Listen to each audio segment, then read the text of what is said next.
সাহেব, ওজন করে পশু ক্রয় করে কোরবানি করলে কোরবানি হবে কিনা? বর্তমানে গরু ছাগল ওজন করে বিক্রির প্রবণতা দেখা দিয়েছে। এতে কিছু মাওলানা বলেছেন যে এভাবে ক্রয় বিক্রয় জায়েজ আছে, আর কেউ বলছেন যে ক্রয় এভাবে জায়েজ নাই। আমাদের করণীয় কি? উত্তর হচ্ছে, ওজন করে পশু ক্রয় করা জায়েজ আছে কিনা সেখানে দেখতে হবে কেন ওজন করছে।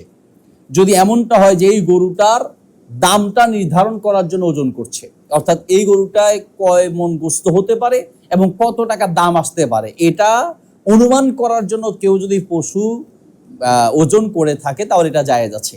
কিন্তু কেউ যদি গোস্ত কেনার জন্য, যে এত টাকা করে গোস্ত, তার মানে ওনার উদ্দেশ্য হচ্ছে গোস্ত ক্রয় করা, যত মন হবে বা যত কেজি হবে তত কেজি দরে গোস্ত কেনার উদ্দেশ্যে যদি এটা ক্রয় করে এবং গোস্তের মূল্য হিসেবে যদি সেটার দাম দিয়ে থাকে, তাহলে এটা তার কোরবানির জন্য গ্রহণযোগ্য নয়। কারণ কোরবানি করবে সে আল্লাহর জন্য।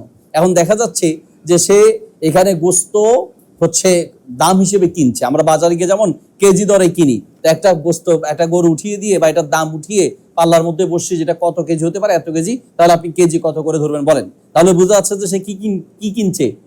গোস্ত কিনতেছে, তাই না? তাহলে এটা খাওয়ার উদ্দেশ্য হয়ে যাবে। এক কথায়, যদি আপনি ওজন করে পশু ক্রয় করেন, কোনো পশু ক্রয় করার ক্ষেত্রে ওজন করেন, উদ্দেশ্য হচ্ছে জাস্ট এটা দাম কত হতে পারে এটা অনুমান করা, তাহলে এটা জায়েজ আছে। কিন্তু গোস্ত খাওয়ার উদ্দেশ্যে যদি বা কেজি দরে গোস্ত নেওয়ার জন্য যদি আপনি এটা ওজন করে থাকেন, তাহলে আপনার কুরবানির যে উদ্দেশ্য সেই উদ্দেশ্য হাসিল হবে না।